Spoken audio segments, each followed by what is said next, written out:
It's live now. One sec.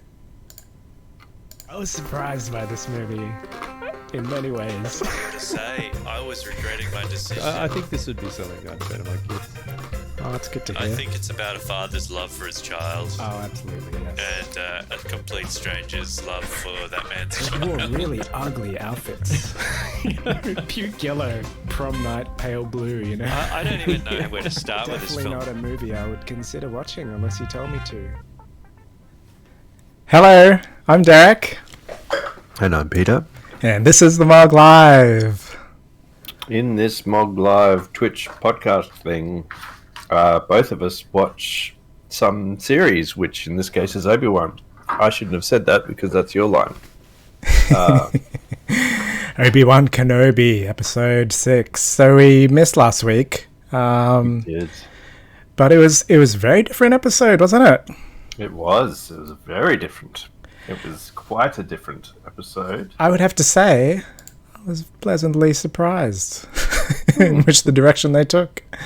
Because it was almost as if they listened to our podcast and addressed everything we talked about. They killed off Reva. They brought back the Inquisitor. It's like, holy shit, man. This is exactly what I asked you for.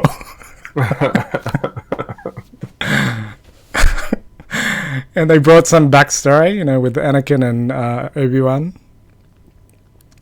Yeah. And we were talking about Vader not killing Reva, but Vader actually killed her. And you said, No, they didn't. They didn't kill her. Vader. No, you said Vader. I don't see Disney Vader killing. I don't see a man killing Reva. First of all, But you didn't. like she's not dead, but like that's the next best thing. He was like, it's a Disney death, but they didn't even kill the Inquisitor. We saw his death, very plain as day, but now he's back. Well, he was staring at the ceiling, but he was probably reflecting. Oh, is that what happens? Yep. Reflecting. He's like, oh, okay. There goes my salary for the next episode. I'd say Vader's gonna kill me, but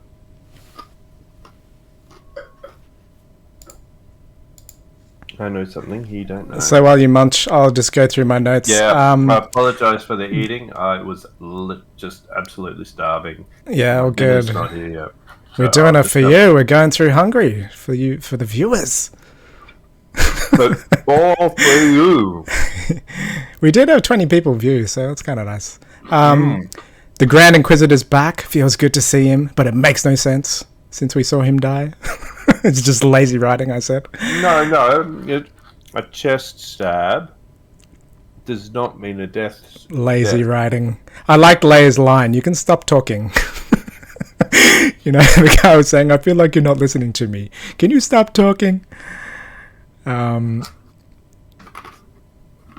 Yeah, the Moses turnaround, it was trying to show her softer side, by the whole backstory, and that is the fact that she's hunting Vader, but I thought that was okay because they didn't make her suddenly good.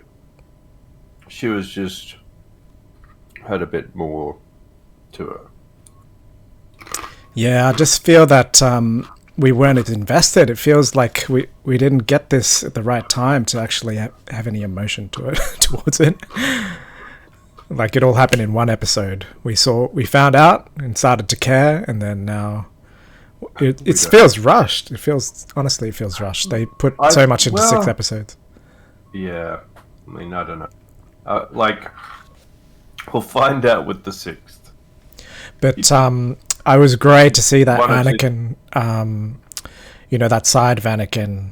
It fleshes out Darth's character more, and I didn't think it was possible. I really thought that was a boat that had sailed, but it really does, and it shows Obi-Wan's wisdom here, which we were talking about. It's like a game of chess. It's strategic. They were sort of in each other's heads. It was a really good take on that. I love that. And Tarly's death, that was moving, and they used the line, "May the Force be with you," man. It's like, it's a powerful thing still. But there was no love scene. You wanted a love scene. I really You missed did. out. I did, and they were connecting. You know, she told her his history. But in saying that, the one thing I did miss in episode 4 was the handheld. You know, the hold. Like, we were talking about it. I think you were complaining about how the speeders came in with no resistance while it happened, so I was a bit distracted. But Leia grabbed... The handhold? Sorry. Leia grabs Obi-Wan's hand. Like, he's off in his own world. Oh, yeah, that's right. But she purposefully looks at him and grabs his hand. So that's the connection, that's the actual... the relationship that they're focusing on. And that was really important because she brings him back from wherever he was in that moment, you know, wherever he's been, actually. And so that's a big turning point, actually. And it is good that they started, you know, the episode with the Anakin and Obi-Wan Attack of the Clones back, stepping all the way back to back then. And you can introduce that as a through line. And you can see the change is already evident from that turning point because he's recalling his teachings now. He's sort of in a different mindset where he's reactive before this. Now he's thinking about those old teachings and he's bringing back the wisdom, you know, the instinct, and it's been there the whole time, but it's also the connection to people that's bringing him back. I feel like what they've tried to do is they've tried in each episode to bring a facet of him back. And like the previous episode was, you know, the lightsaber and starting to use the Force again and all of that type of stuff, whereas this one was the thinking Obi-Wan. Yeah, so he was going back to his teachings, but also I'm not saying it was successful though. But also his connection with people. He said he'll do anything he can to save those people. That's quite revealing because he wasn't in a position like that in episode 2, where he's where was it 1 even, where he goes off to save Leia. Like he was so reluctant. Yeah. And then he watched Vader like cracking people's necks and dragging them along and all of that stuff. So he knows I'll do anything to save you, except a little while ago when I just watched it happen. Well, I think that was the turning point, the handhold thing. That was a very important moment because he was still in his head. He was still sort of looking in the distance. Ewan is great. Like he's obviously, like if this was shot by a good director, I think they would focus very differently because it's all in Ewan's expressions. He's actually telling the story, but they're not covering it in a way that we can see it. So we got to dig around to find these answers, and it's very very mainstreamy. But I think under another director, maybe it could have been different. Yeah. But it was great to see Luke at the end sleeping. The most vulnerable he could have been. It frames that so well. And we want to see more, and we will in this episode, absolutely. Oh God knows. Probably. I just can't get how good Ewan's expressions are. They're just pure gold. Like he's such a good actor, man. He is so like centered, and he knows where the camera is, where Reva will look off to the side and she won't show her face. But he's always like very aware. It's unnatural to do this in real life, to look sort of front on, but you need to do that for film, and he's so experienced that you can really read his emotions, and that's what you need. Like he's that entry point. It was cool to see Darth hold the ship, but it was too much.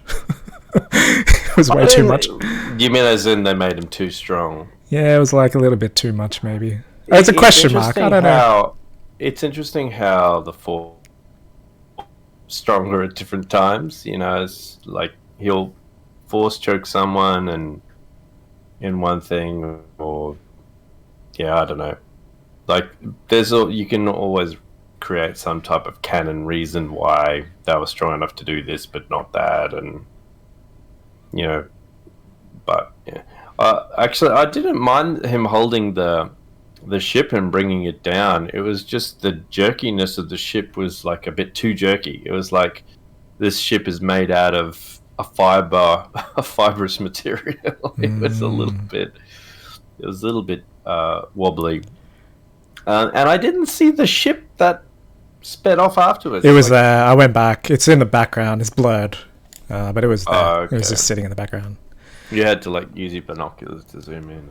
But it was actually great to see his battle with Reva because it was inventive. It sort of showed off his almost surgical attack style, and it does heighten his character beyond what we've seen before.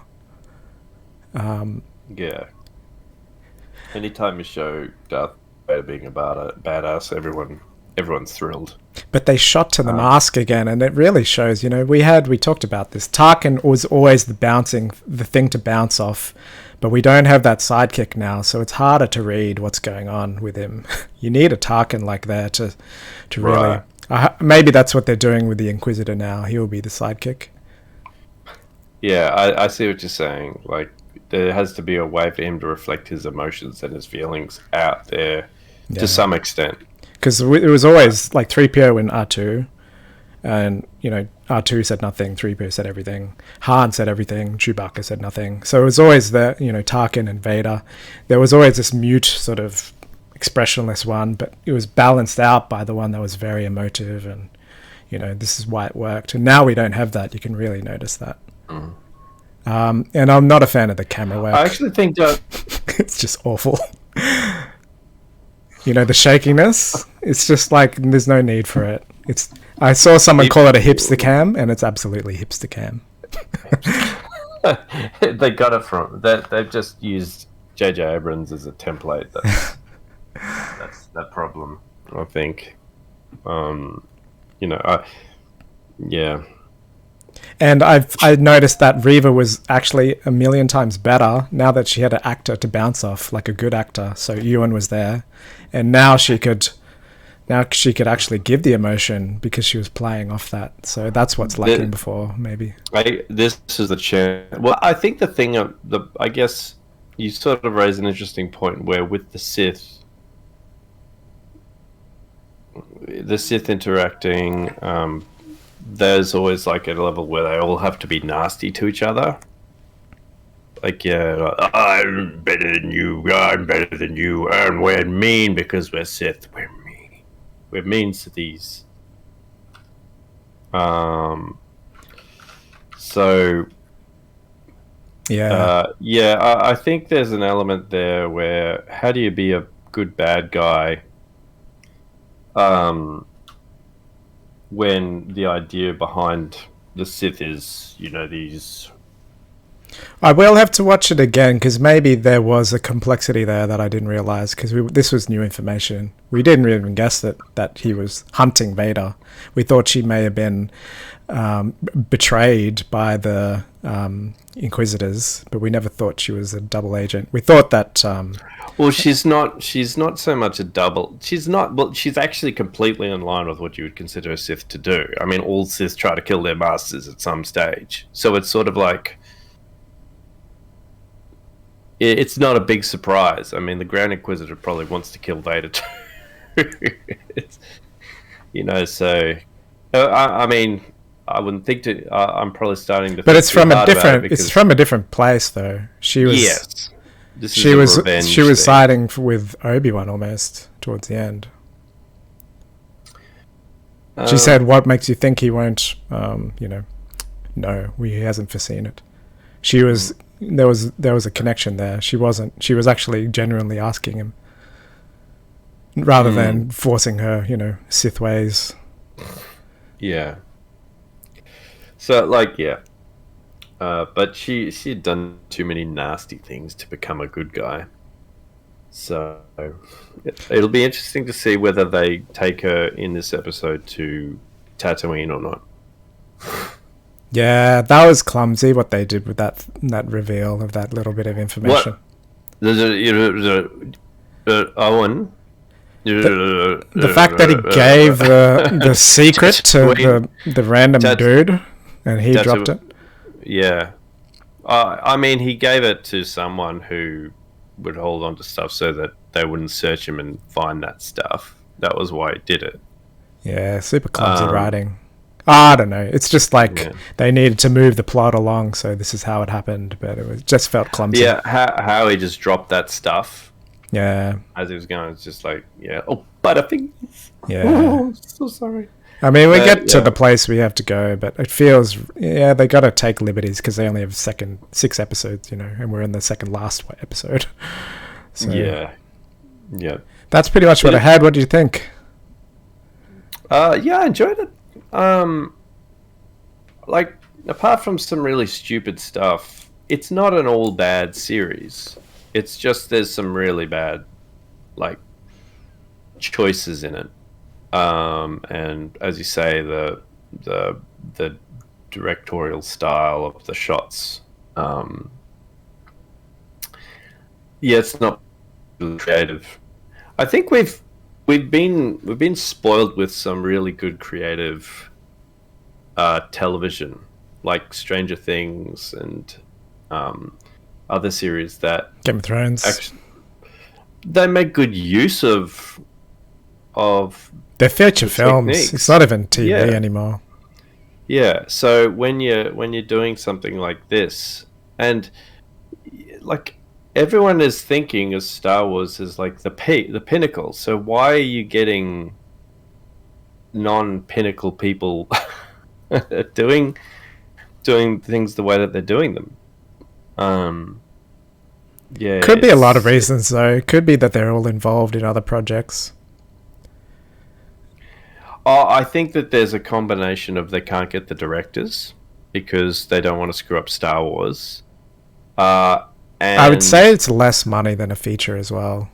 They're not being offered as much money as you would in directing a feature film, because those go for millions and millions. You'll be taking a pay cut to do this, you mean to do TV. like instead of Game of Thrones.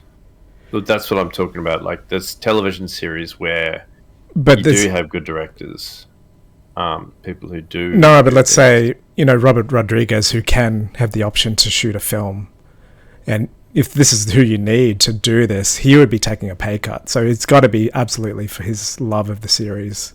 Like he wouldn't be, but they'd be offered more money. So there are sort of, Jon Favreau, like he put all of his money into this. It's a different thing. Like, who's going to champion? I know Ewan McGregor was executive producer as well. He put a bit of money in. But it's almost like that. It's a different mindset. It's not like there's a big studio and they're making loads of money in ticket sales. It's like a bootstrap sort of model of funding. But they're doing that with Marvel though. Like the Marvel series is being treated as like feature films essentially. You look at the stuff that goes into the Marvel stuff, and it seems to be much more of an investment than with Star Wars in some ways. Yeah, I don't know. I guess like even if they're not getting like the massive directors, I feel like there's just I don't think it's money. Personally, I don't think it's money, and I don't think it's. I think it's an industry thing where people are getting their friends in, or there's some connection between some connection, and it's like people with money and clout are making decisions that aren't artistic ones. They're business ones. And they're getting their friends in to do things and stuff. Like, that's what it feels like to me. Like you're saying, people coming in to do it for the love of Star Wars. Yeah. Talented people coming in. That's the difference. Like Sorry? anyway, people can come in to do it for the love of Star Wars, but talented people that are sort of, in high demand. You mean like the writer for Obi-Wan, who actually hasn't watched. No, but we're talking Star about Wars? other people, right? Not him. He's easy to get. Is he? How do you get like there's some? Yeah, I think that's connections again, and I think that the director stuff is. Yeah, I don't know. I don't know why you pick certain people over other people. Maybe there's more to it, and sometimes also it's not even that they're not talented. It's the environment they're working in stops them from expressing themselves more artistically. Like there's the constraints around what this is Star Wars and you don't do that, and maybe that's the type of stuff that they're dealing with, where they're saying you can't shoot the ceiling because we don't have the budget for an upshot. You know, you can go that way, but not that way, and Yeah. that's the limit of my directorial and shooting capable understanding. Is just shot that way with that lens. No, it does. It feels like they didn't invest enough time into the shooting process in this. They were lacking sort of key. It's like in that fight scene. I rewatched that again, the first where Obi-Wan's killing all the stormtroopers. They did it with a master shot. There's not actually much. Yeah, you see it all in a master, and that's sort of, you don't get the same emotion as if you shot it closer and, you know, at a different angle. But that takes time, so you might not have time to actually shoot that. And that's it. That screams to me that they had budget constraints in this. Yeah. So, anyway. Did you have any other things? What did you think about the Anakin stuff? I thought it was good. I don't know why they didn't de-age him. I have no idea why. But apart from, like, you've got people on YouTube who are de-aging him and doing a fairly good job. I don't know why they don't do that stuff. It makes no sense to me. But apart from that, I thought it was good. Yeah.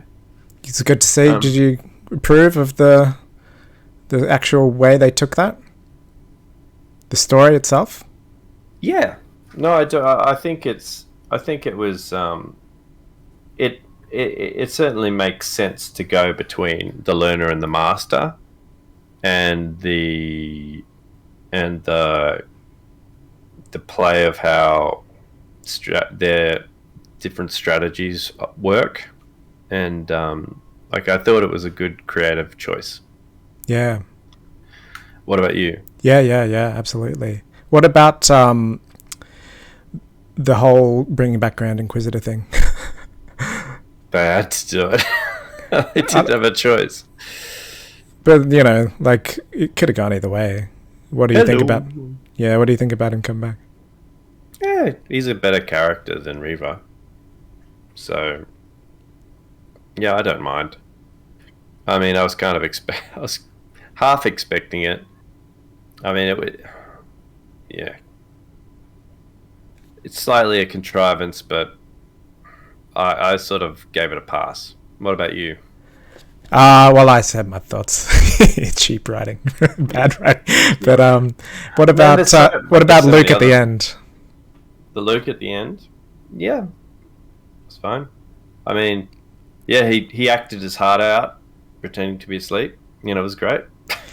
This is a very different Peter to the one in the last episode, though, when we talked about how shit this episode was, and like, no, because there's no imagination. We're talking about an episode that we've already watched versus how we feel right after watching it. Oh, okay. Did you feel different after the episode 4 then? No, I think I also watched this episode again.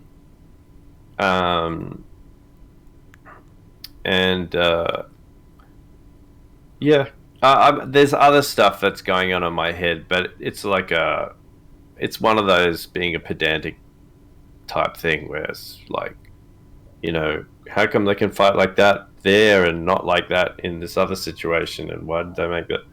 Yeah, it's like, it's coolness factor here, but, you know, like bringing down a ship in this instance and not doing things like that. He's able to tear walls apart.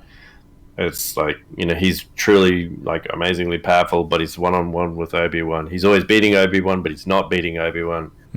It's sort of... Yeah, it was too much. They gave away too much of that. It could have been anything. Like, they could have just toned it down a little bit. But it looked cool. It looked cool. Yeah, I mean, you know, like, in terms of the training for Obi-Wan, that scene there where he's clearly getting the best of Obi-Wan, but then you watch them in Revenge of the Sith and they're like one-for-one fighting, you know. So it's all, you know, it's all, but I mean, you can argue that Obi-Wan got better over time as well, or I don't know. There's lots of different ways of thinking about it. In terms of the direction, then, with where they're going to take this. Well, Leia still has to die. She still has to have aneurysm. that aneurysm. I was disappointed that it didn't happen, man. I really expected it, but they did have the next best thing. Hayden Christensen. The funny thing is that if it wasn't for the thing that is completely absurd, I'd predict that they do it to Luke. Oh, Because, yeah, like, it's just like, we gotta, like, let's pick the most beloved character, Luke, and let's actually give him the aneurysm and make it that it's Owen's actual son that pretends to be Luke. all right. I like the look of this actor. He's got something about him, eh? There's that little spark or something. We didn't see much of him, obviously. We saw him playing. If you say so. Yeah, I mean the thing on the thing with his helmet on, and Yeah, but also just his manner. He's not a young Anakin. As you can see, he's already a little bit. I have no idea. I haven't even heard him speak. Do you have any predictions for this thing? He'll have the deepest voice you've ever heard. Do you have any predictions? No. Like, they've set up the thing. There's a chase going on. They haven't gone to hyperspace. That's setting up a plot device. So they have to escape somehow. Whether that means that there's a confrontation in that situation or they just somehow get away, I don't know. Maybe they'll make Leia save the day again. I kind of am getting a bit tired of Leia saving the day. Like, I don't mind it if you make it helpful. Sorry, you broke up. What did you say? Make it more helpful? Like, if you make a kid, like, smart and helpful, that's okay. If you make a kid smarter than everyone else in the room, I find that annoying. It's just like, yeah. And they've done that a few times with her. And it's like, the reason it was okay and it worked in the previous one was because she was the only one that could fit. Yeah. But what was the other case? Where she keeps taking Obi-Wan everywhere. I'm going down here. You're coming with me. Oh, okay. No, all right. Oh, there's someone down there. Let's talk to them. Okay, you know what you're doing. Yeah, I found some of that stuff a little bit. Yeah. Is there anything you want to see in this last episode then? This is the last one. Could be the last one because they might not even renew it. They may not.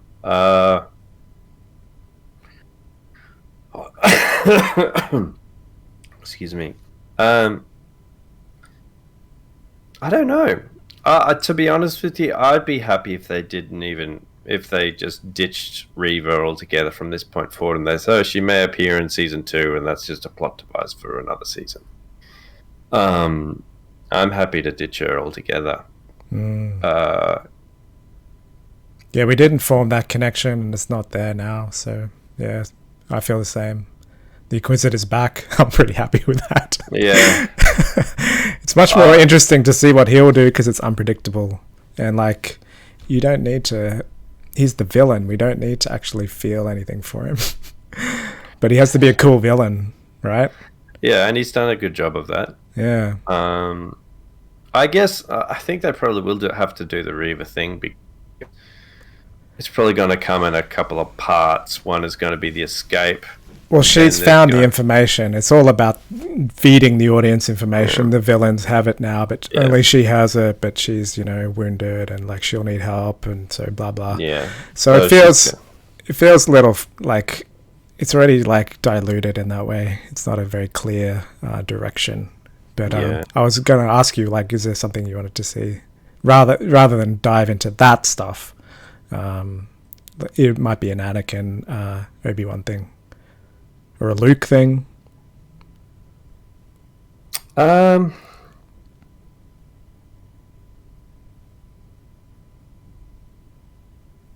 I guess I would like to see Obi-Wan not actually show that he is somewhat powerful without everything being a trial for him. Like, to demonstrate that he is powerful in some way. So it's almost like what I don't want to see. Like, Reva had a pretty bad time with Vader pretty easily. To have it as I really don't want to see if there is a fight between her and Obi-Wan that he's on the back foot, and then through some sheer luck or brilliance at the last minute saves. You know, I don't want to see that.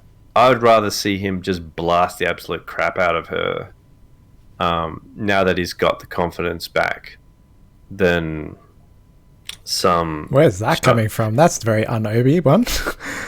Blasting the crap out of anyone. Well, you know what I mean. Like, she was just nothing to Vader, right? And you can't... this is the thing that irritates me. You can't make her a challenging antagonist for Obi-Wan and then make Vader an equally challenging antagonist for Obi-Wan. Like, I know that they could probably do it at the start when he wasn't, he had confidence and all that sort of stuff. But at this stage, like, she shouldn't be a problem for him. And I think that this needs to be a demonstration that, like, I think him beating Reva in a fairly easy way would be a showing of how he has changed. So if they... Do you ever want to see that, though? Do you want to see her back? I don't really care about that arc anymore. Or is it just for him to demonstrate he's more powerful? It would be a way of doing that. I think the better way to go about that is to have him outsmart Vader and, like, truly solve the problem, which is hiding Luke and Leia, which is up in the air now. That's true.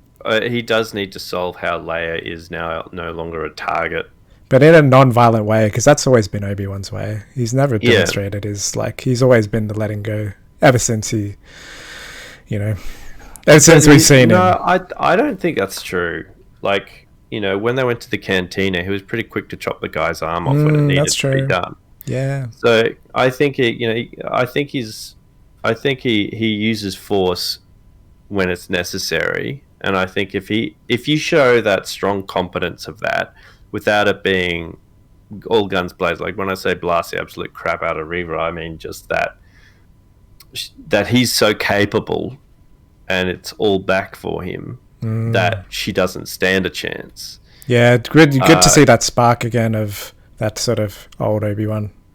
Yeah, just but I don't think maybe even a flashback to Phantom Menace. This is where the Qui-Gon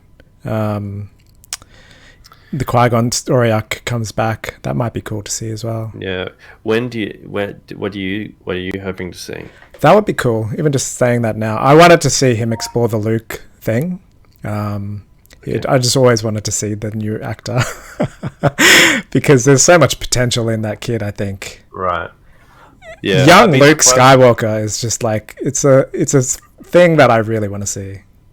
I just don't think it's going to happen. In some ways, I don't want to see it because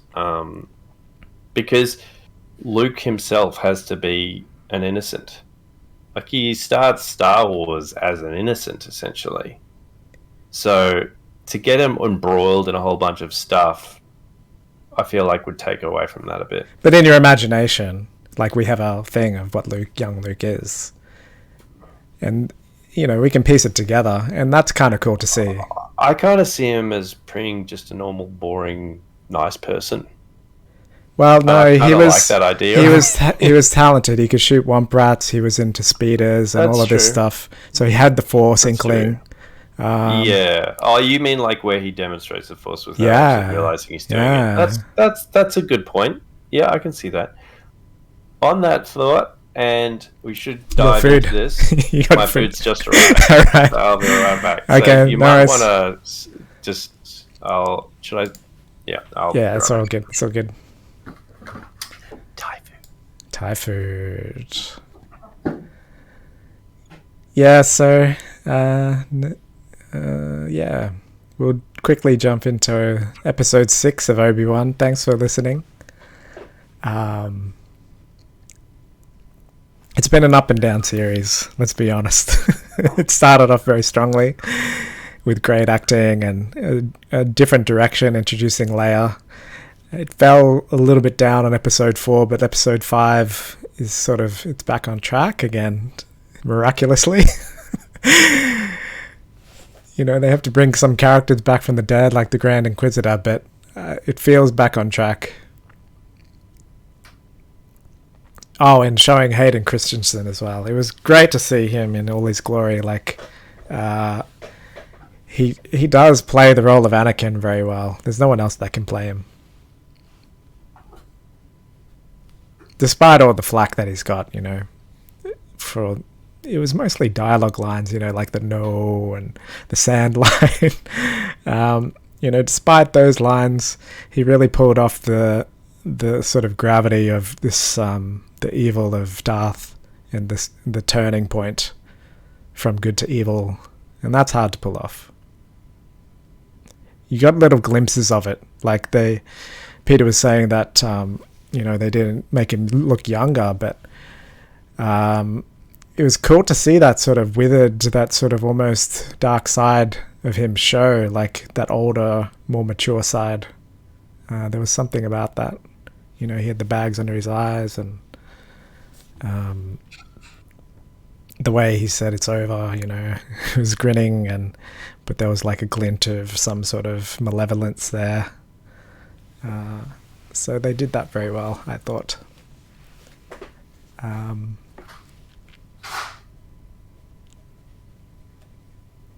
But my gosh, get a tripod, people.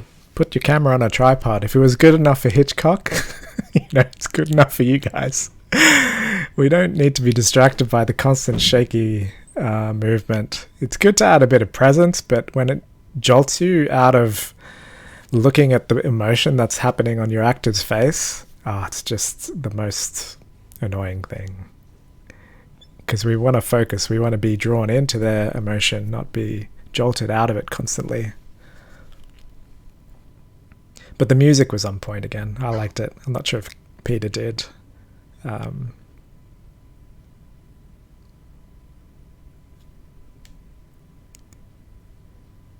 I will rewatch this series once this is all over. And it probably will change in my eyes because it did unfold in a way that I didn't expect. I'll happily admit that. And there may have been complexities in these characters like Reva that I didn't notice on the first viewing.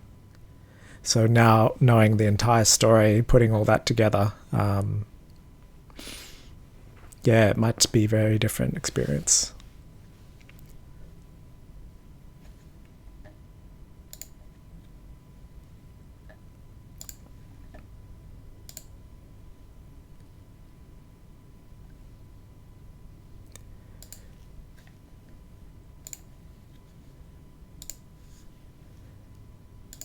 And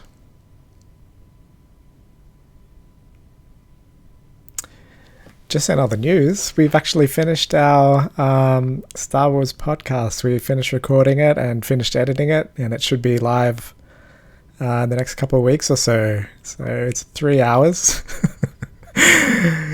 But we cover so much stuff. It gets really deep into the philosophy behind Star Wars and, you know, the origins and all the people involved. We spent a lot of time researching just the making of this amazing film. And, you know, it was a standalone film in 1977, so we really sort of tried to focus on what made it such a visceral experience for so many people. And I think if you're a Star Wars fan, definitely check it out.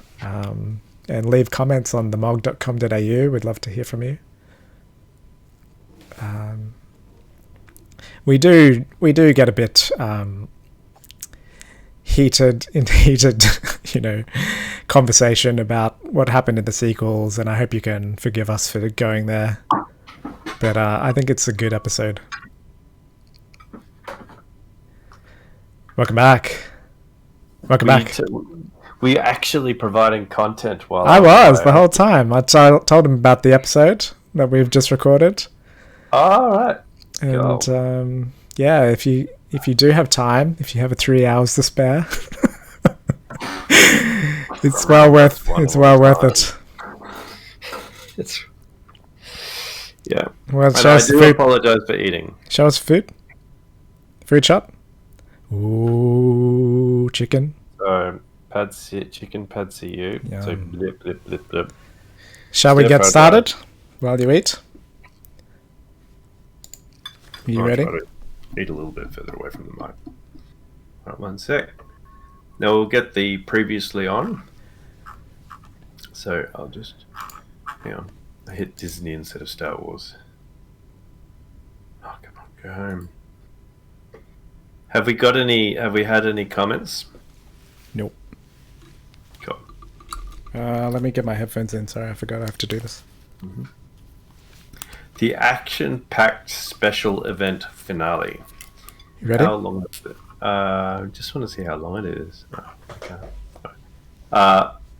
Say, I'll just pause it. Make it full screen, and I'll pause it, and you say. 1, 2, 3, go.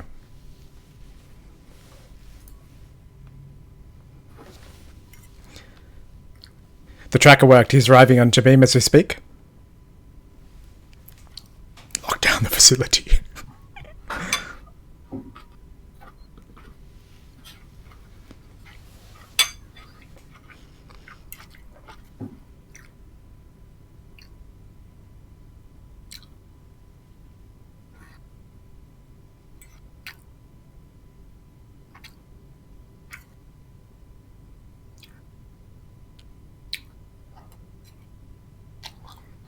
Oh, I love that loader sacrifice there. That was Why kind didn't of she nice. just? She should have just thrown the grenade. Sorry. I'm bringing him to you.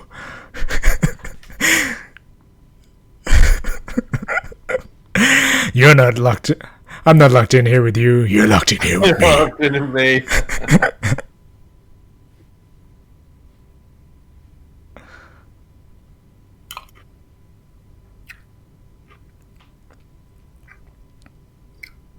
Yes. Oh my god, he's back. I love him. Rupert, never leave me.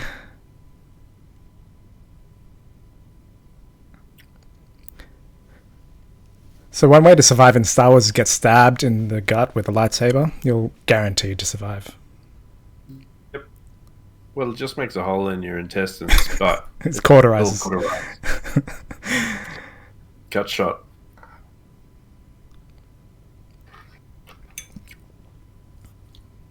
I think they showed Luna there in the droids. They added a little shot of Luna. Luma or Luna? Her droid, Leia's droid. Oh, did they? I didn't see that. I think I saw it. I wasn't looking.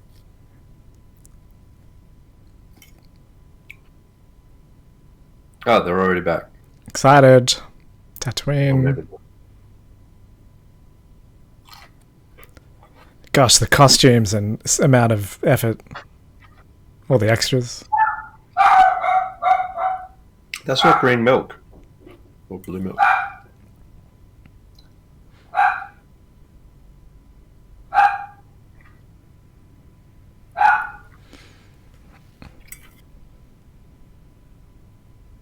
Oh, please tell me they're not going to do it 5 hours earlier.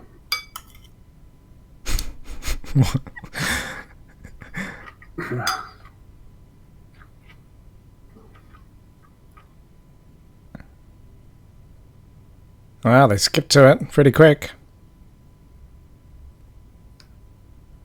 What? That's a bit of a time. Yeah, a bit jumpy. Like, are they? Wow, I love that, man. That's just the l- music from. I love that walk. That's so good. And it's Hayden in there. It's cool to think that it's Hayden doing this.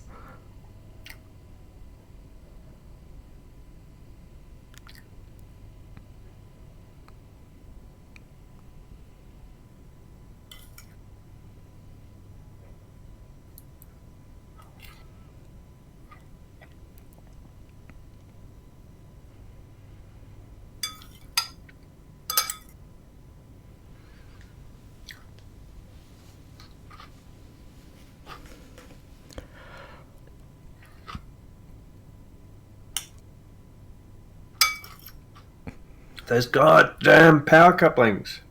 So where's the power couplings?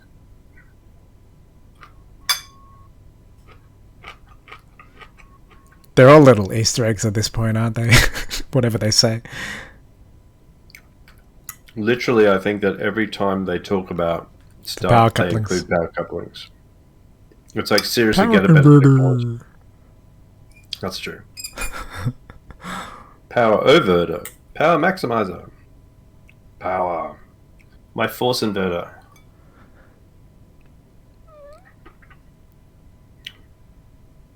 See, they're prepping him to become more of a leader here, sort of. No. You are so much better than everyone else.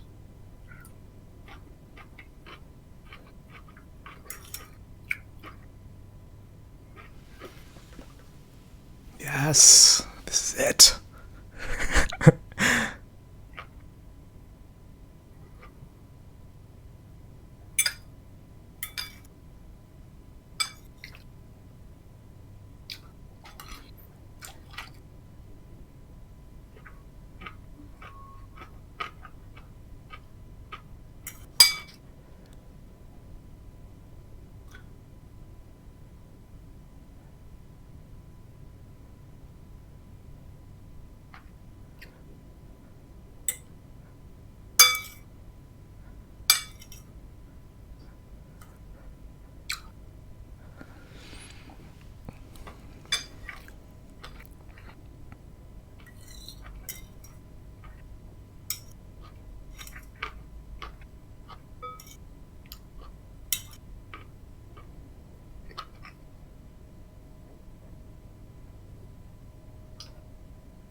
I haven't got much choice.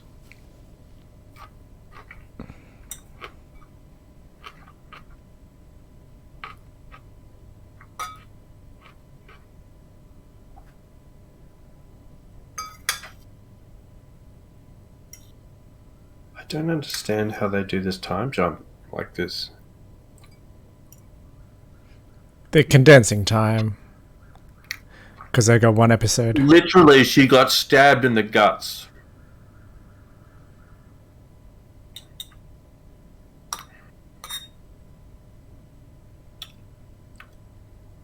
Oh, maybe this is like set in the thing and Obi-Wan comes and saves him at the last second. Because he is actually there.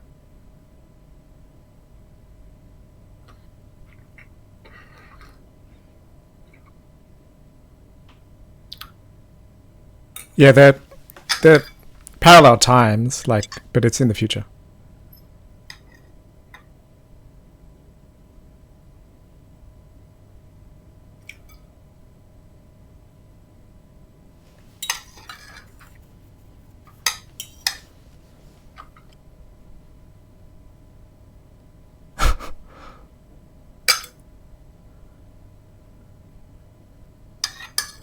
He's got some good lines, that guy.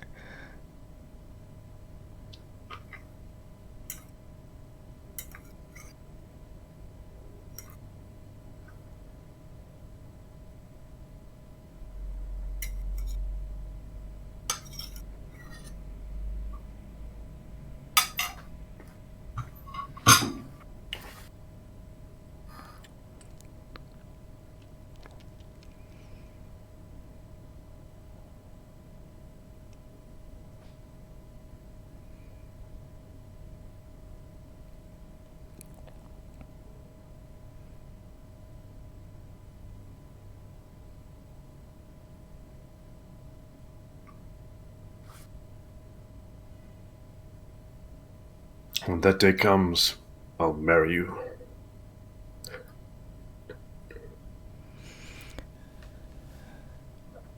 Sorry. Ruining the moment, aren't I?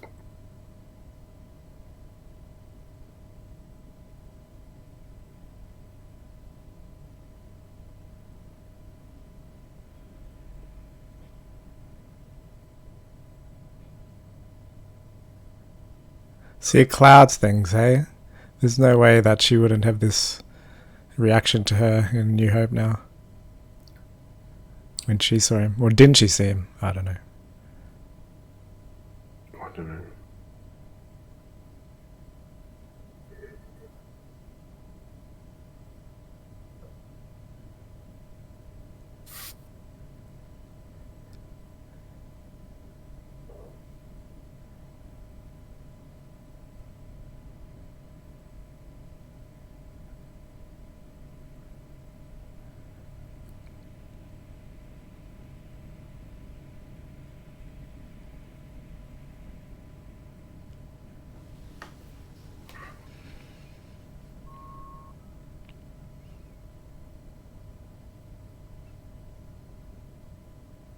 Can't you just let him be right?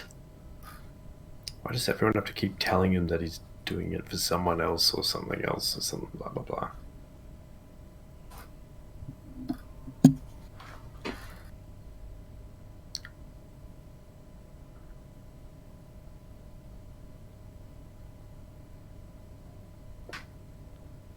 Maybe they're making his character more important for some Don't say reason. that.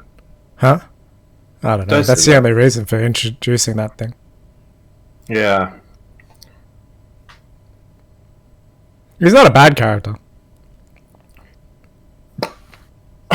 No, he's fine.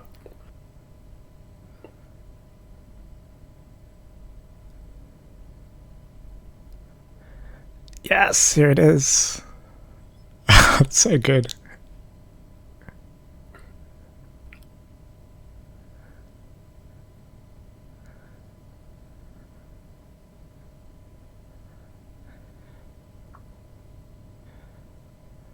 I love that dynamic, man. That's so good.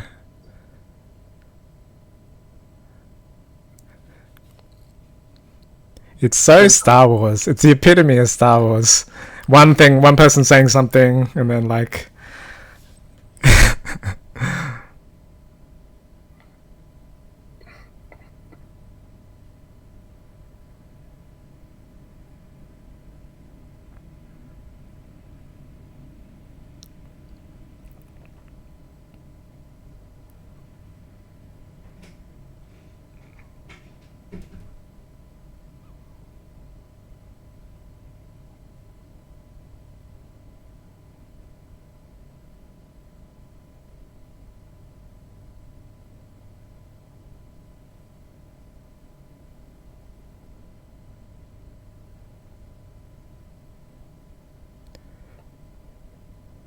You know that Sith I killed? The what? Oh.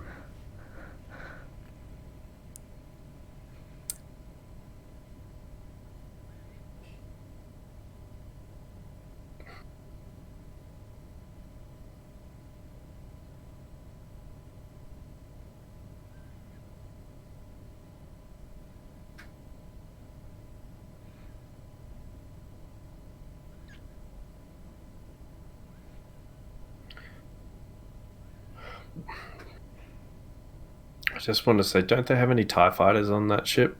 Couldn't they have sent some of them off? Ah, it's all for that shot. Yeah, pretty cool though.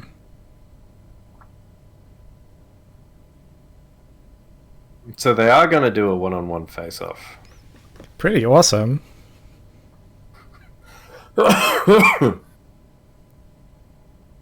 Oh no, please don't tell me the droid saves the day. Oh, please don't. You gotta stop getting in your own way, man. Just Yeah. try and appreciate the film. Yeah, you're right. You don't know what's gonna happen. You're right. You're absolutely right.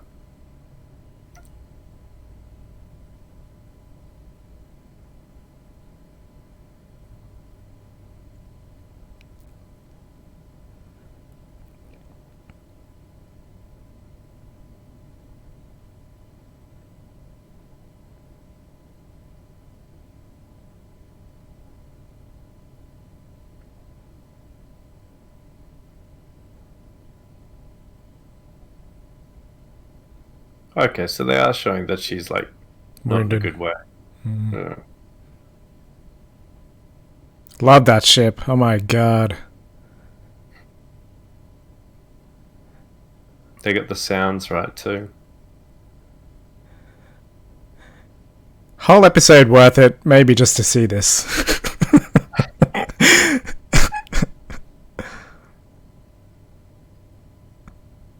Such a cool ship. Oh, that entrance.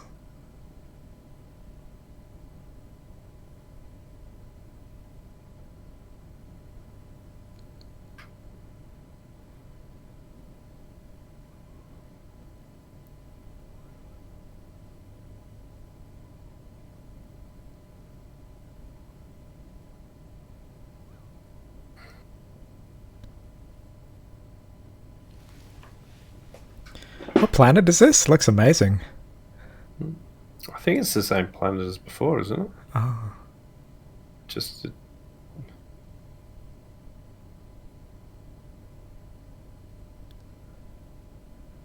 Wow. There you are, man.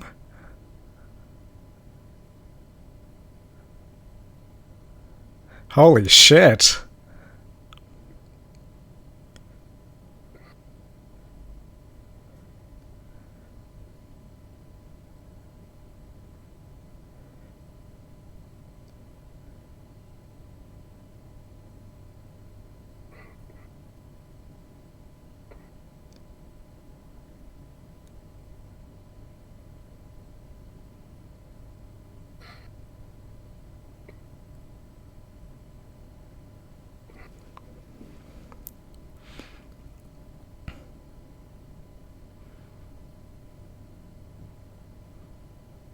yeah, Wow. that's pretty cool. That was That's cool, right?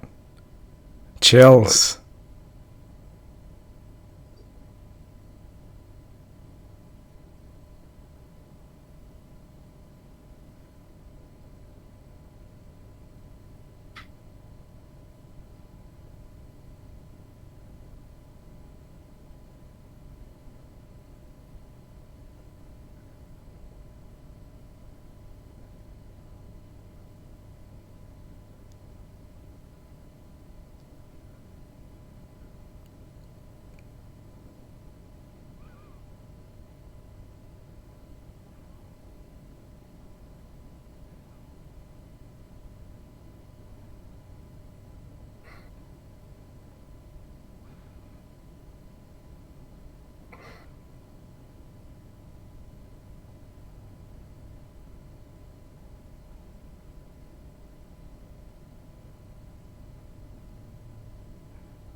Holy shit, what a gripping fight, man.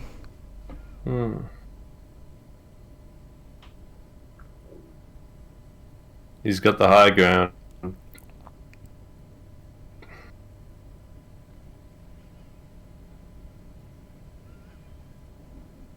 Holy fuck.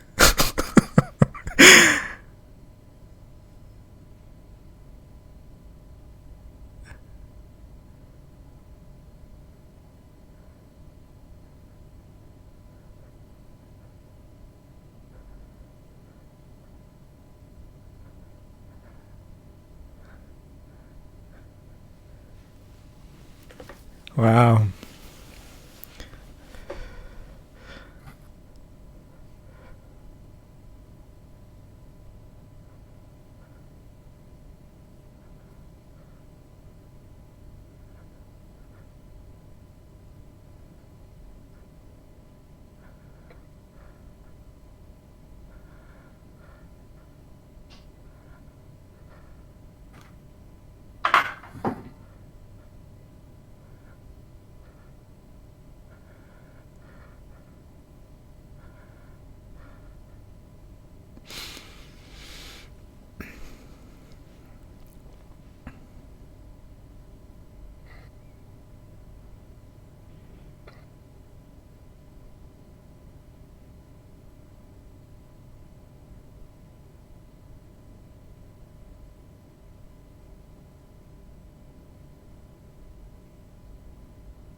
Shaky cam.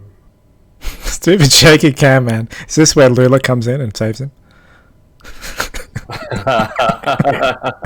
Touche.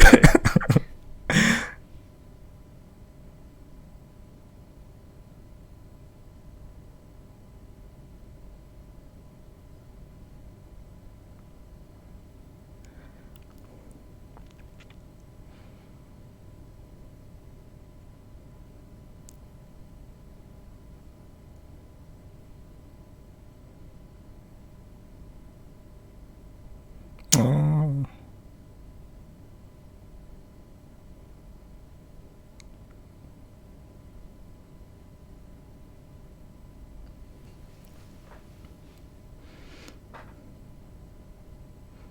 Wow. I like that. Hmm.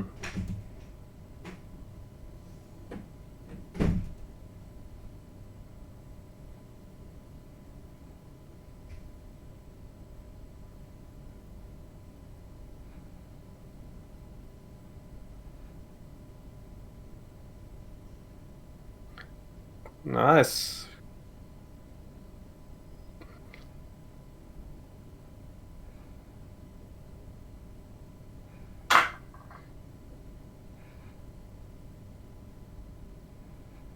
Whoa. It doesn't get much more epic than this. Yeah, that's much. Now that is more like it.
What the hell?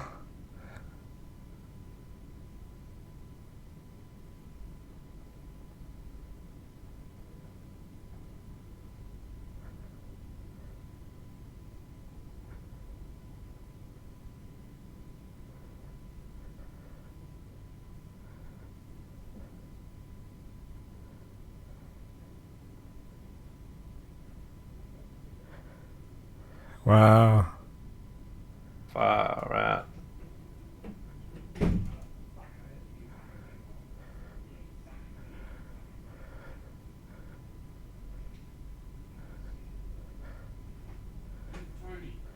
Holy crap. That's amazing.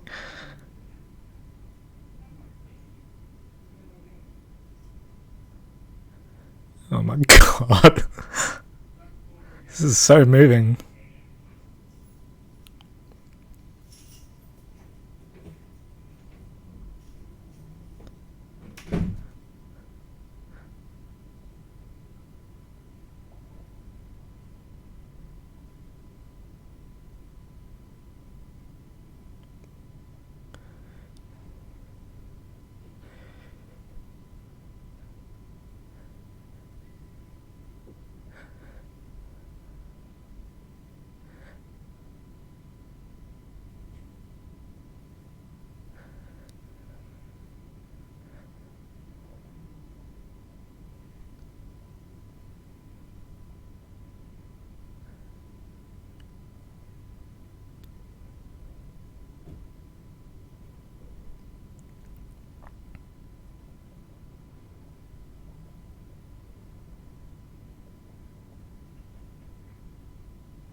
Holy shit! I'm in tears, man. That was a redemption That of the was series. yeah. They put everything into that scene, Yeah, and it was worth it.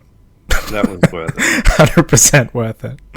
And that is why I think you do the whole series at once and not stream it one episode at a time. No one would give a crap about some of those episodes if they'd made it all the way to that. Yeah, it overshadows everything. Hey, Yeah, it's like anything is good for that. perfect scene.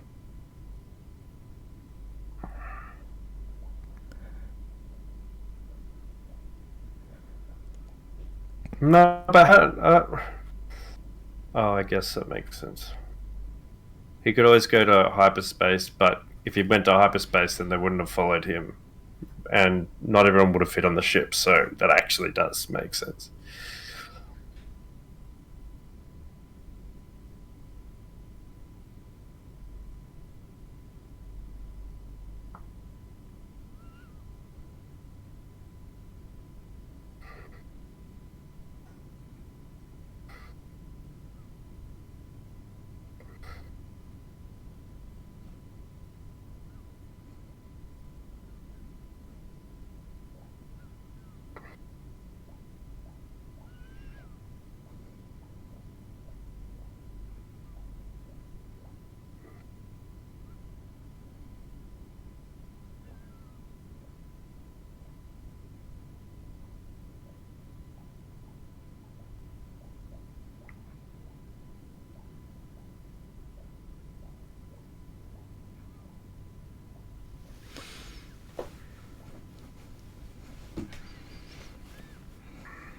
They've turned up the volume of this series to 11.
She acts so much better opposite him, hey? It's like night and day.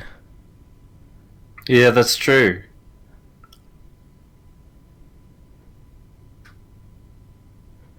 It's really compelling.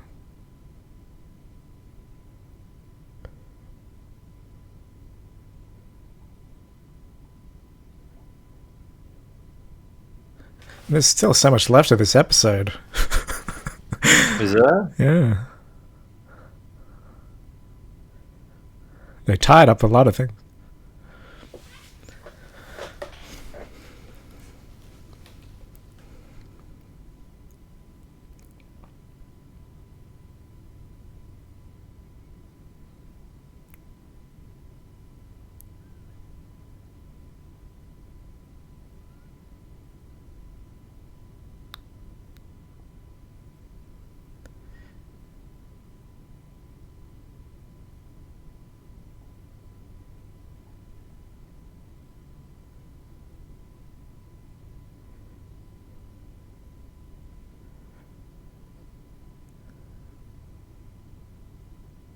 Oh my god, that look.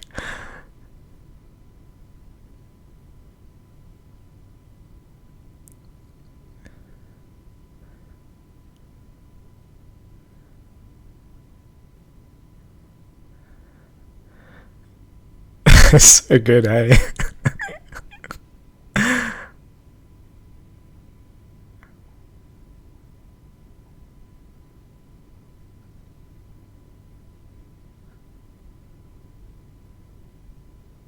Oh yeah, they got to tie up Leia. She's been given a royal pardon.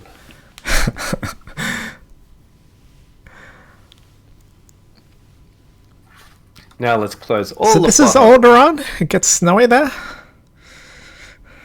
Let's see why not.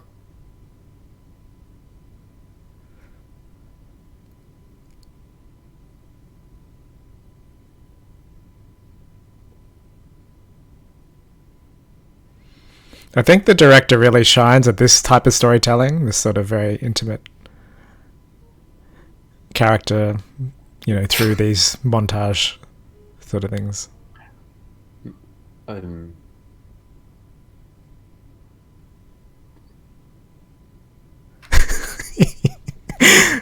It's cool.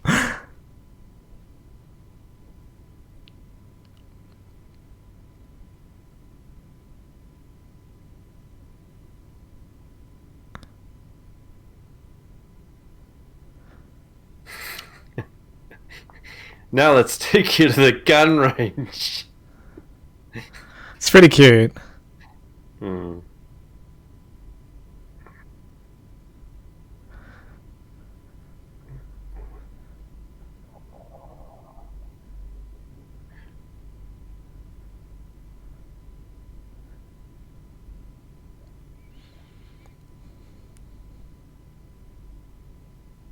I don't like the idea of saying that with a gun holster.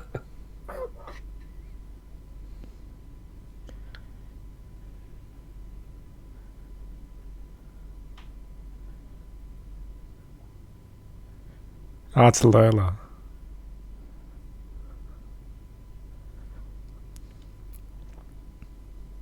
Hope no one's watching.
Oh god, the music, hey?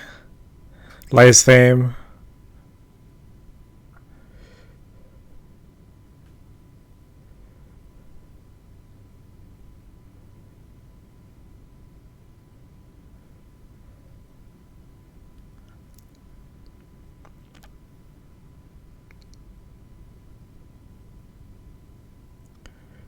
That was "Will I Ever See You Again" is harkening back to Phantom Menace.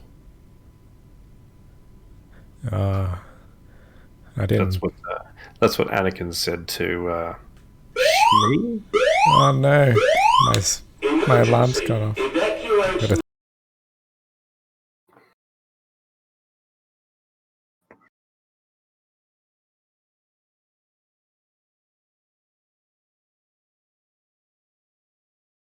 Oh, do you want me to pause?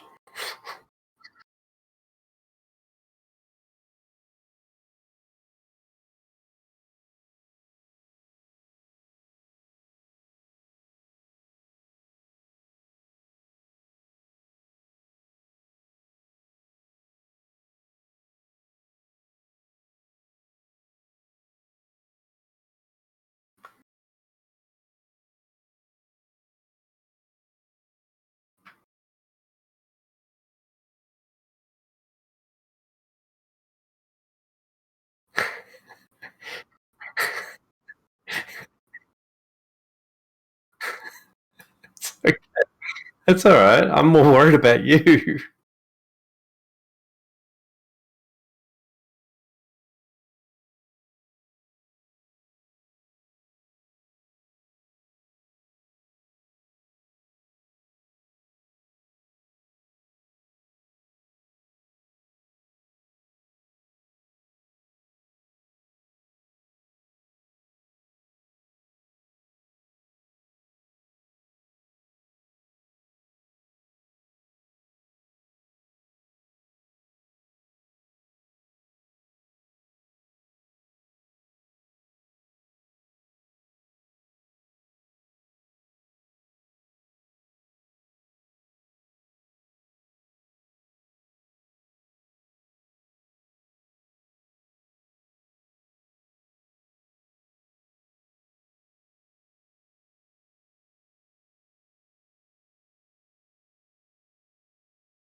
My alarm Love you. stopped. That was great. I love that.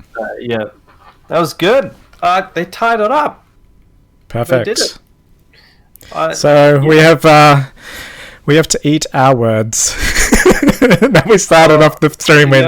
I've already eaten, so I can start eating my words. They did such a good job with that. Happy to do it.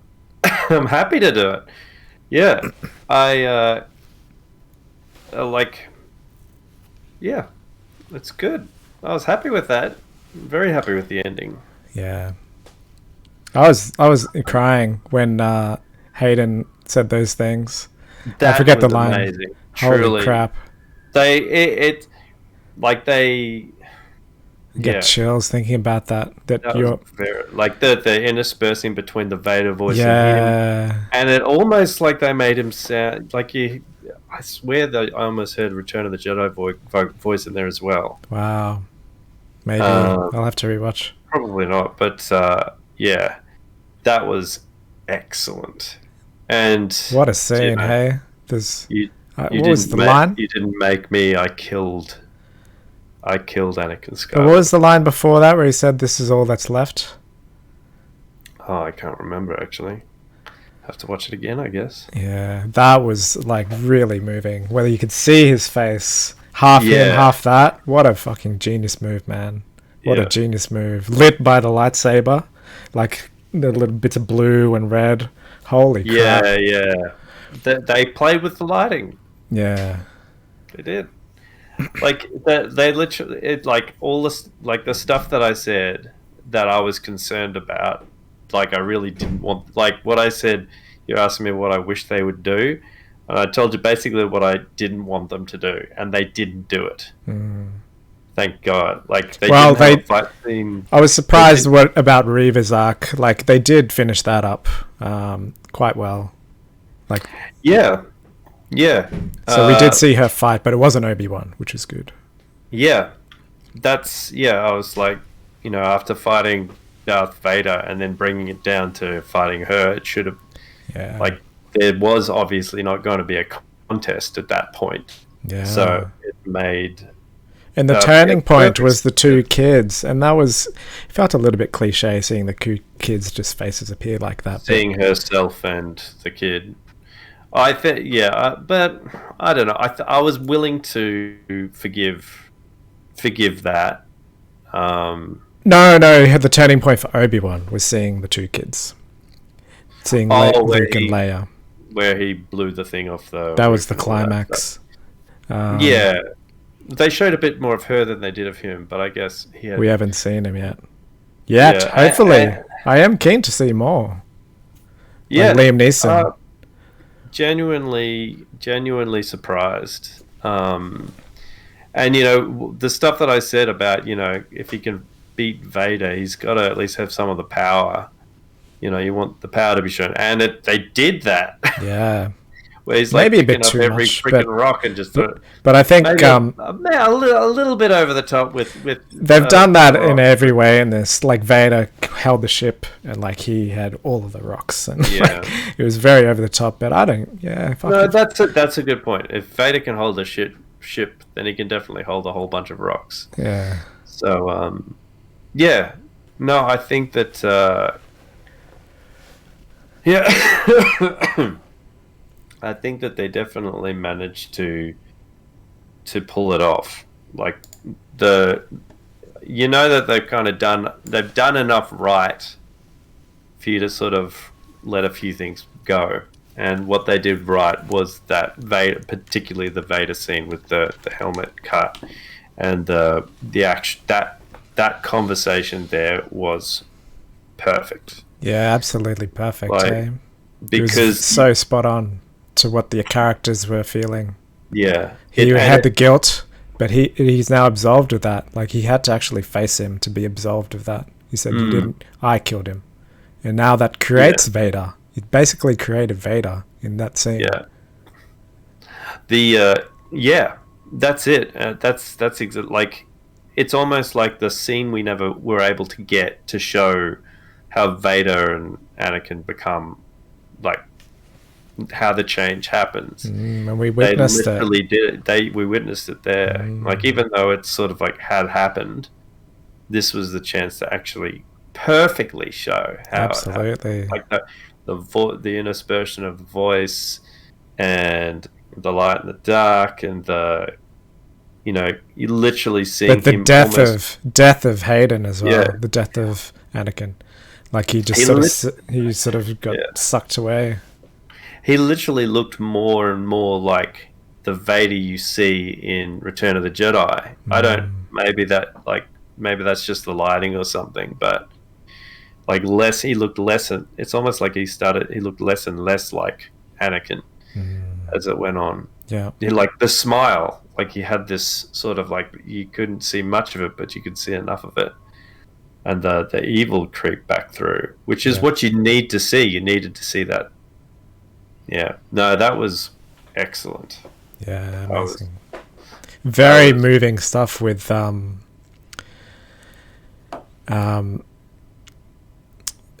was it? Fuck, I can't remember now. My memory's shot. But there was another moving scene. It was Leia and Obi-Wan. He was telling him about her parents. That was moving too for me. Because we never got that recognition that she knew anything about her parents. And yeah, it was good to see Ewan tell it because he's got such a way. And his acting's just perfect. It's so sincere. It's so heartfelt, I think. Yeah. And they just they did the thing where there are times when they could have done too much and they didn't do it. Like where Obi-Wan, all he has to say to Luke is "Hello there." Yeah, I wasn't even expecting that, but they did that, and it's just like another bridge. Like they did all this bridge work between Ewan McGregor and Alec Guinness. Yeah, in this last episode. Yeah. Yeah, I was quite surprised. They took it to the next level, hey. Just that bloody scene between Obi-Wan and Darth Vader. But they set it up even before that, like the Inquisitor saying those things like, he's just one man. He's like, no, it sort of sets the stakes, and then you're on this ride, man. It was a roller coaster, absolutely. Yeah. They set it up well. It wasn't just the scene; it was like how it came to be. It was so Star Wars in doing that. Chase, the big ship chasing the small ship. But I wish they, no, they did lots of, no, it was all really well done. And then the music comes in, like the Vader music with Palpatine, and Palpatine shows his creepy ass eyes that he does. Only he can do it, that actor. Like the way he just like fucking Nick Cages it with the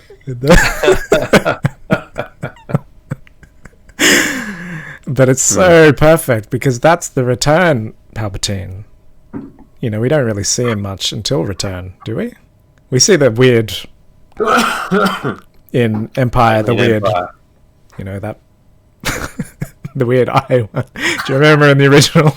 Yeah, in the original they did that in different voice. I believe that was a woman. Was it? Okay. Yeah, who was that was some woman they got to do that for some reason. What was the line in that though? I can't even remember. The son of Skywalker must not become a Jedi. He's just a boy. If he could be turned, he would become a powerful ally. Yes, sir. He could destroy us. Blah blah blah. But then they did the recut of it so that they got rid of the puffy eye.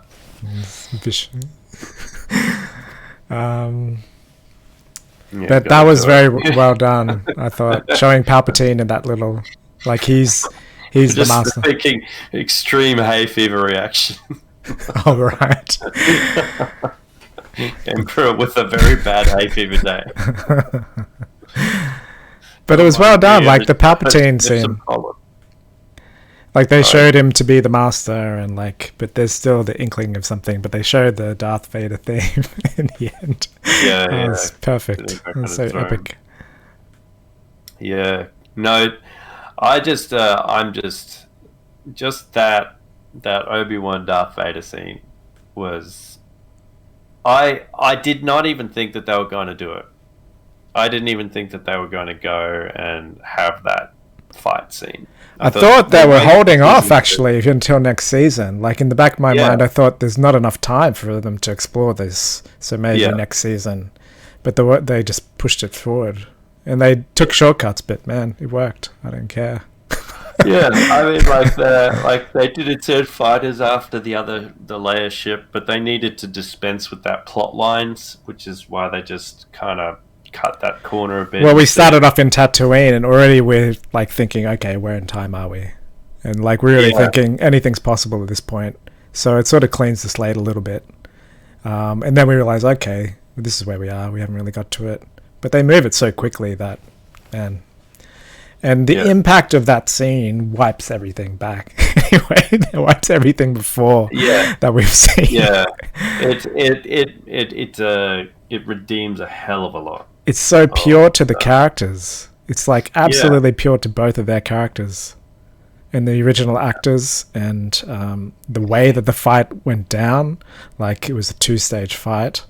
You do want to watch the whole series. I feel like they would get such a different reaction to this series if they'd played it all at once, all the episodes. Yeah, I swear that there are plenty of other series where people probably wouldn't fixate on little plot holes or little shooting Star things Wars. that aren't great.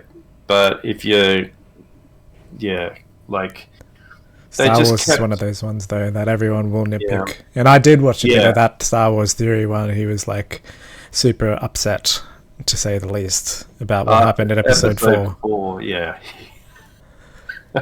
He was, I don't know, that guy's a little bit on the toxic side. I don't know. He was sort of yelling abuse about people, saying that we don't have to accept this. It's like if you're in an abusive relationship, we don't have to say that, we don't have to stay there and accept whatever they give us. It was like, holy crap, man. well, that's his entire life. Yeah. It's like, But he would have loved that. I know for certain he loved this. Oh, yeah. He would have loved this. He'll probably be raving about it. Yeah, I was in tears, man. I did not expect to see that. Didn't they get a different writer for these last 2 episodes? Ooh, let's look. Did Joby come up with the goods? Let's have a look. Yeah, did Joby do something, or did they? They called in the big guns, maybe? The big guys? Yeah. Okay, John Favreau did. Yeah. Or like Dave just kidding. Filoni. Yeah. I don't even think Dave Filoni would have done it like that. Oh, it's all over the news already, look. Oh, is it? I'm just seeing. It's a mini-series. It's not even a series. It's Joby? So, Andrew Stanton. He was the co-writer, right? Yeah, So, Joby. Oh, there's a new guy, Hossein Amini. He did 3. Oh, okay. So I'm looking at all of them. So Joby Harold and Hossein Amini and Stuart Beattie, with a story by, I don't understand why one has a story by one has teleplay. And then Joby Harold is 3, Joby Harold and Hannah Friedman is 4, Joby Harold and Andrew Stanton is 5. Stuart Beattie, story by Stuart Beattie and Joby Harold and Andrew Stanton. Who's Andrew Stanton? Oh wow! Look at this guy, Stuart Holy Beattie. Was he on this before? Because he did Collateral and things like that. That's quite good. Well, look at who Andrew Stanton did. What he did. He was nominated for 3 Academy Awards for Best Original Screenplay. Finding Nemo, WALL-E, and Toy Story. Was he on this before though? Yeah, he did. He did episode. He 5. directed 2 episodes of Stranger Things in 2017. But he was on 5 and 6, the 2 best episodes, arguably. Yeah. So thank you, Andrew. Thank you, Andrew. We salute you. Thank you. You single-handedly saved the series. You single-handedly told Joe up and where to stick it. Yeah, look at the Harold. credits, man. Maybe Harold. Look at the credits. Finding Nemo, Wall-E, Finding Dory, Yeah. Toy Story 2. Holy crap. Pixar, Yeah. genius. Yeah. They're all from Better Call Saul. That's where the connection seems to be. He did an episode of Better Call Saul in 2018. And what's the name? The director, Deborah Chow, Better Call Saul. I don't see Andrew... Oh, he directed it. He directed a series on Better Call Saul. Yeah. He didn't write it, though. Oh, well. But yeah, that's where the connection is, eh? Oh, he's an actor, too. Who's Hussein Amini?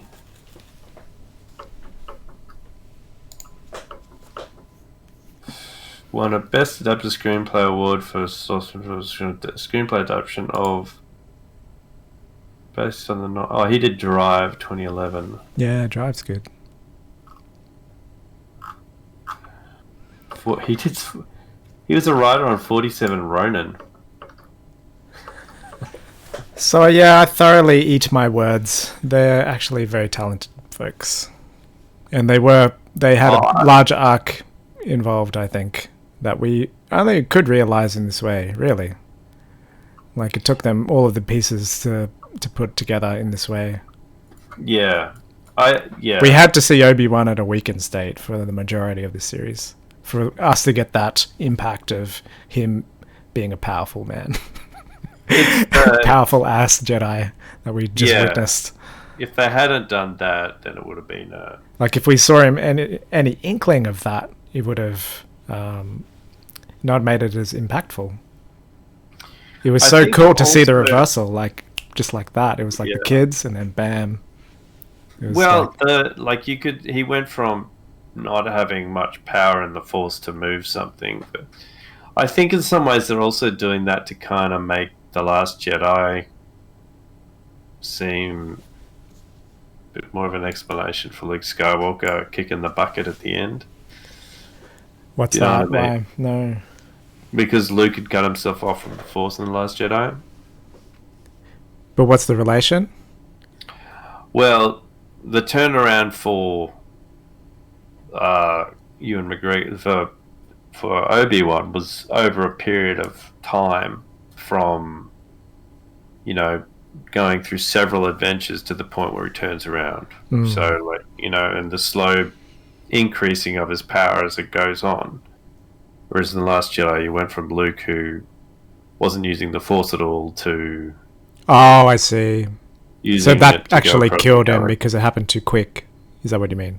I think that's the argument that they've made in the past. So this is a way of showing that you don't use it, you lose it. Yeah. I don't know. I mean, I'm less concerned about the semantics of how the Force works, but more concerned about the dramatic elements of seeing, Anakin seeing his master in a face-to-face thing. That's just so thrilling, man. It is so thrilling to see them interact, and then to finally reveal the previous Anakin. It's not just Darth; it's half. There's this fading in and out. Yeah. I love that. It's just perfect, hey. Yeah, perfect. Yeah, absolutely. No. So what is the news saying? Oh, you're looking at the dialogue. I only just The dialogue? Oh, the news. Okay. I wanted to look at what that actually said. What the line was. got its plot twist back.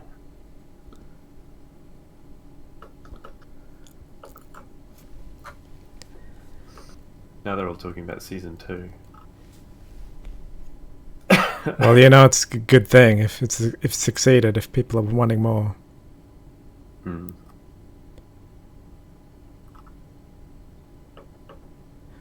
Anakin is gone, he says. I am what remains. Fuck, it's perfect, hey? Because it's such a Darth line.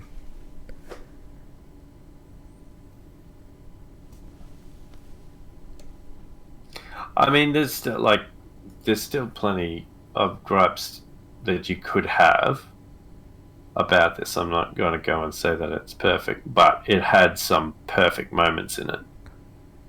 And then he says, "I'm sorry." So the line was, "Anakin is gone, I'm what remains." And then Obi-Wan says, "I'm sorry." So that's such a huge moment, man. I was crying.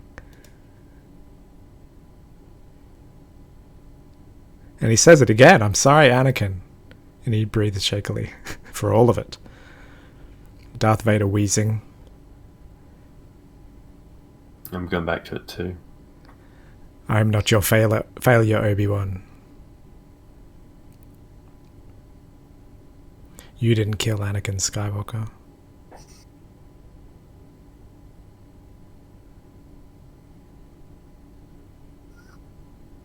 "I did." Shit, just the pacing, just like the expressions. I like the Anakin's gone, I'm what remains. It's really good. Such a perfect line, man. That's such a Vader line, hey. Holy crap. It takes a lot of intuition to know, like, what the perfect line is to deliver that in. That's like a huge thing. Yeah. There's no better line you can use. I'm what remains. Just the way that was done is perfect. Yeah. The acting in it, hey? So what are your complaints then? You said it's not perfect. I just want to say them.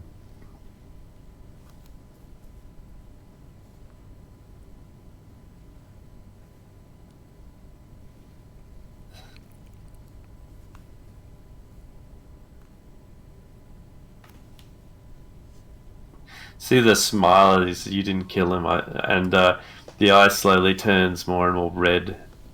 Yeah. And it cuts to his expression, Ewan's face. My gosh. And the eyes like black, the pupil. Yeah. And you see just enough of his face, hey. It's not over the top. And my friend is truly dead. Who said that line? Then my father is truly dead. Yeah, it was Luke said. Yeah, that's right. Return.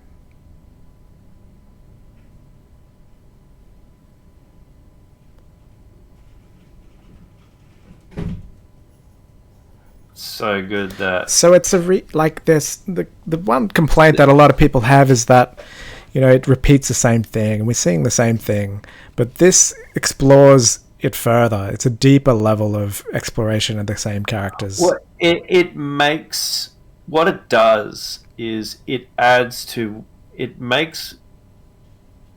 gives what happens later more weight. It makes the repeating for it. It doesn't repeat them for the sake of. It's not like I've got a bad feeling about this. That's the cliche line. It's when you're using this at an emotional point to give weight to what people say. Yeah. So, yeah, as you said, explores it deeper. So it's making. So when you hear Luke say, "Then my father is truly dead," that also is something that would resonate more with Vader to hear that. Yeah. Like this point here is in the past, so making him say that in the Return of the Jedi, like even if you turned it around and you said that, it adds weight to what he says in Return of the Jedi instead of taking away from it. Yeah, but on the reverse of that, you know, as a viewer, we recognize it and we're emotional about it and we understand neurons are firing, so they're exploiting it a little bit. yeah, they are. Yeah. But it works because this is the side we haven't seen of Vader. You know, we never saw this, and this is like why it's so moving. It's not just a rehashed thing that we're seeing in a new character. This is Anakin. This is the Vader, and we're witnessing the birth of Darth Vader. Yeah, this is behind the mask, and they're playing with all the light and the way that the voice. Yeah, it's just done so well. There's the point where he says, "Where is it?" There he goes. Where is it?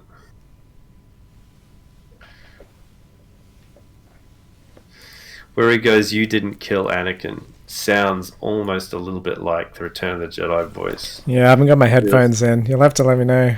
Have a listen. Yes. You.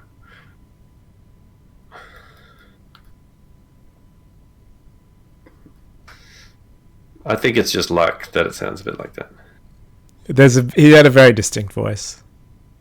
Yeah, I just love it how he goes, how he just has this smile on his face as he says, "I did." It's just really just done so well. Like if you see at the beginning when Vader's first.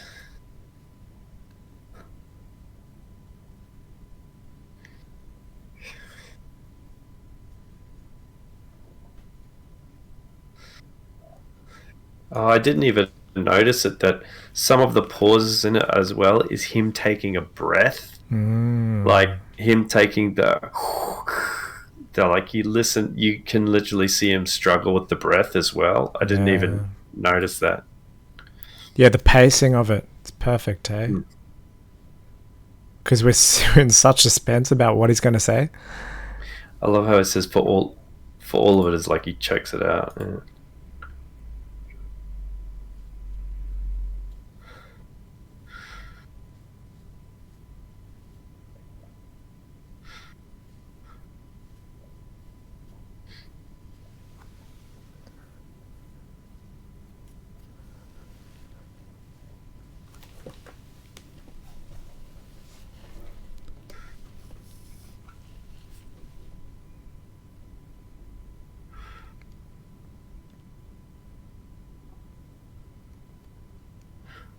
Yeah, at the end he looks completely different, hey? And that's the light. That's the change where it's going from Kenobi's lightsaber to Vader's lightsaber. The blue changes to red. It closes a huge circle, which is seeing Anakin finally admitting that he's dark side. Like, you know, we saw like all the little, you know, the flashbacks of him killing the younglings, but now to hear him say it, it's got so much more weight. It's both of them are sort of.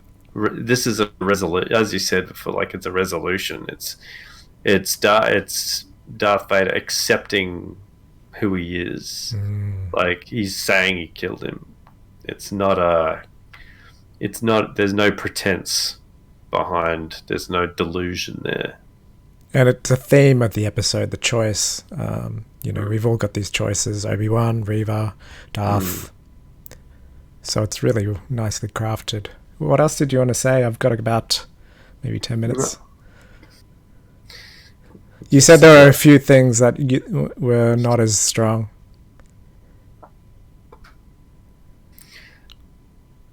Man, I don't know how they managed to make Hayden Christensen look like the Vader from Return of the Jedi, but they did it.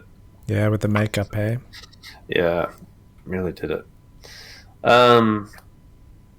Just the stuff that wasn't strong was the stuff with, you know, Leia going on and getting them embroiled in stormtrooper fights and, you know.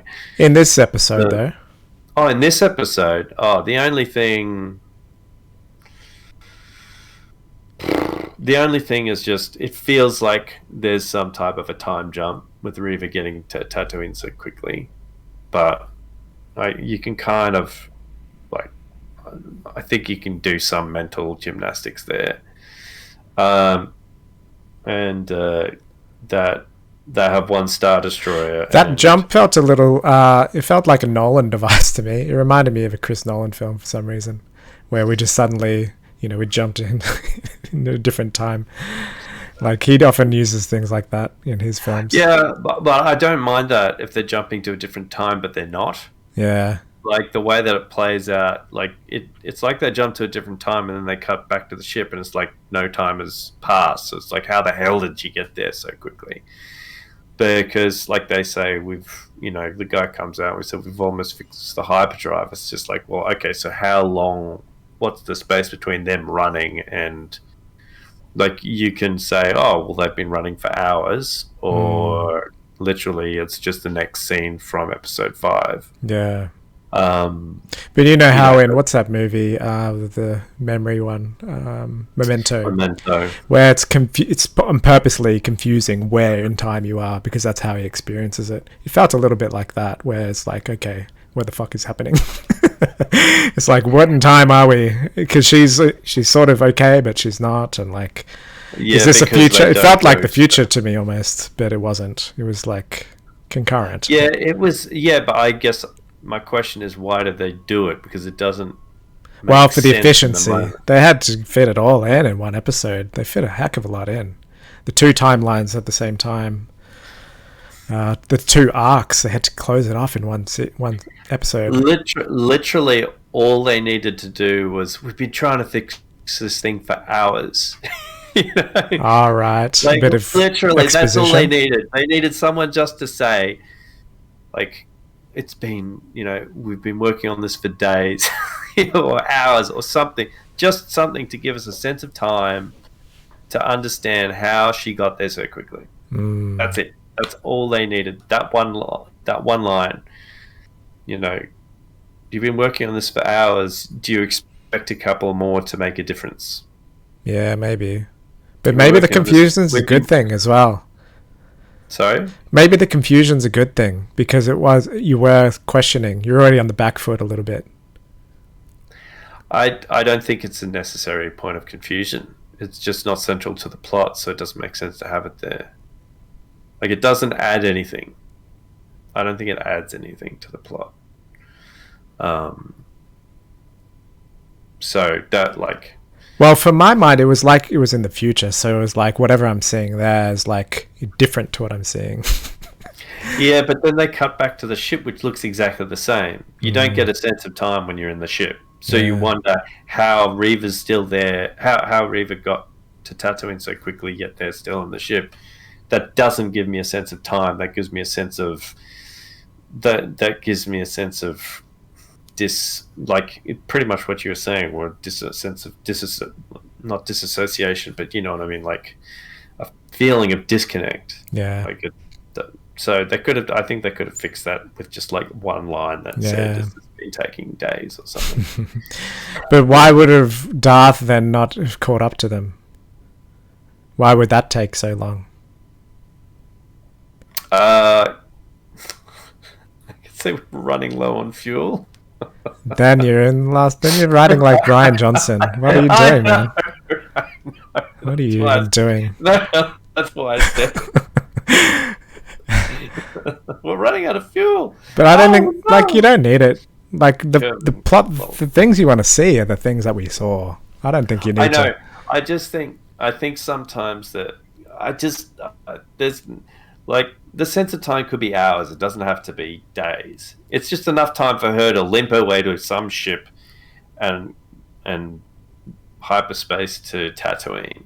I think the weakness for me was that her motivation wasn't really clear. Like, I mean, she was really after going after Luke. She was really going after him, but that wasn't really clear. Why she was doing. Yeah, like you get that it's Vader's son and she wants to, get revenge and stuff, but it wasn't really clear. And I think there could have been some, like she could have explained to some extent why she was doing it.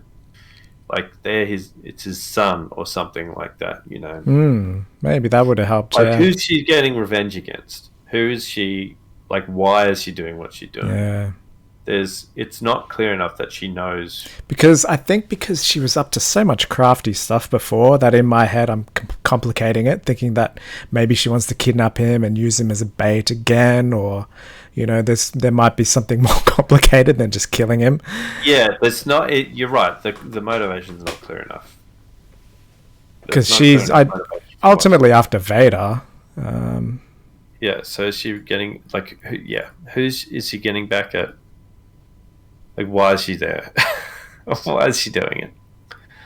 And if she knows that it's his kids, at least Luke is like she didn't know that Leia was. Then yeah, I don't know. What else? You said there were a couple things. The other one, well, the other one was them just being chased. They're chasing, Obi-Wan. Why couldn't they have sent some fighters out after the other ship or something? It's just like, well, one big ship with a hangar full of fighters. Turn left. That's the. That's where I'm sort of. But who would go him? Just the fighters. He wanted him himself. Do you mean goes in as? No, not like Vader. Like the whole ship could still be going after Kenobi, and they just let some fighters go out and destroy the Jedi. No, but that was the line with the Inquisitor. That was the thing. That was the justification. He was saying it's just one person, and he was determined to amp it up. Remember? Yeah, but Vader could have said, "I don't give a shit. Send out some fighters and blow that stuff up. I just want Kenobi." But they were saying that he was blinded by it. That was the subtext of it. Oh, yeah. It was in the dialogue. In that, I guess the Inquisitor would have been a bit afraid to countermand anything that Vader said. So, yeah, true. And then even Palpatine at the end says, are you seeing clearly? So he's sort of is repeating that. That made sense to me. Yeah, no, I guess I see what you're saying. Like, yeah. I think what really helps is having seen Anakin's face gives so much more weight to the emotion that Vader has. Because he doesn't come across like super thing. But he's tortured, you so see it in that scene. Like, that's just so much of it. Like, it doesn't... Like, Vader can say a whole bunch of evil-sounding shit, but that means nothing to that scene. Like, that scene just knocks it out of the park. Yeah, it's so perfect. All that emotion. Just the play on light and the vocal... Like, it's not just the script. It was shot so well. Yeah, absolutely. And we talked a lot about this. Like, he always needed someone else to play off because we don't see his face. But now we saw it all. We saw his face as well as the voice, James Earl Jones, as well as Hayden. So 3 things, as well as the music and playing off Ewan. Yeah. Like, there was so much going on. Yeah, there's it was complex. Like, there's so much investment in that scene, so much thought. For either they fluked a lot of it or they just... No, they really put it in. Nailed it. Like, the timing of the voice, like you say, the breathing and... The expression of Vader was so critical, and it was done so... Like, you didn't see much, but you saw the right amount. And just the smile that he has. Yeah, it was just covered enough to see, like, his cheek. Sort of, like, when he says, "I did," and all of that stuff is... Yeah, it's done. Yeah. And I think I never expected. I was shocked. I think I even said, "What the fuck?" when he smashes him in the head with a lightsaber. Like, Obi-Wan actually gets him on the head. I was like, "Holy shit!" I never expected to see that. It's like so unexpected, but it's so perfect for the story. Like in moving to where we needed to see. That scar is in Return of the Jedi as well. So, oh, is it? I didn't actually notice. I believe so. I could be wrong. Yeah, just no. That I will say though, they stole a lot of stuff from Rebels. Oh no, I haven't watched it yet. Don't spoil it for me. Okay. Some of the stuff that's in that has been stolen. Like some of the great scenes were actually they tested it out in Rebels. Yeah, I know Rebels is really up there, right? Clone Wars as well, isn't it? The later Clone Wars, yeah. Actually, I think I think I don't get as emotionally wowed by stuff as you do, and that's not to say, that you're a pusher. I don't know why. I think I'm I'm I'm more cynical than you are. So I'm not saying that. Like, I think you get in your own way though. Like, your sort of mind is jumping off to things that didn't happen, and they wouldn't have affected you if you didn't. I was waiting for a lot. Yeah, if I'd watched the series from start to finish, that's why I was saying I would have preferred to have watched the whole thing. Yeah. But just but that scene, I felt it. Like, that's like, if they can get me with that scene, then they've done, to my mind, like, that was perfect. Yeah. That was perfect. Yeah, they did the characters justice. Hey, that's the most important thing. Yeah, and Ewan McGregor was fantastic too. Like, yeah, just absolutely, like, absolutely carried the series. Hey, you got to go, man. I do. Thanks for watching, everyone. Thank you for sharing this experience. It was great. Thank you, man. It's good to have really good time. It's good to have this in the annals of the Mog live history. We can go back one day and say, reflect on how nerdy we still are. Well, it was so good to just have that moment and say, yeah, fuck, 'cause I was still alive. You're right. It was good to say I was like, I'm happy to be wrong. And I was wrong with this episode. But Star Wars is still alive, you know? It still feels that way. Yeah, I felt that way. Yeah. All right, thanks, everyone. I'll log off now. Stopping. Thanks, everyone. Stopping.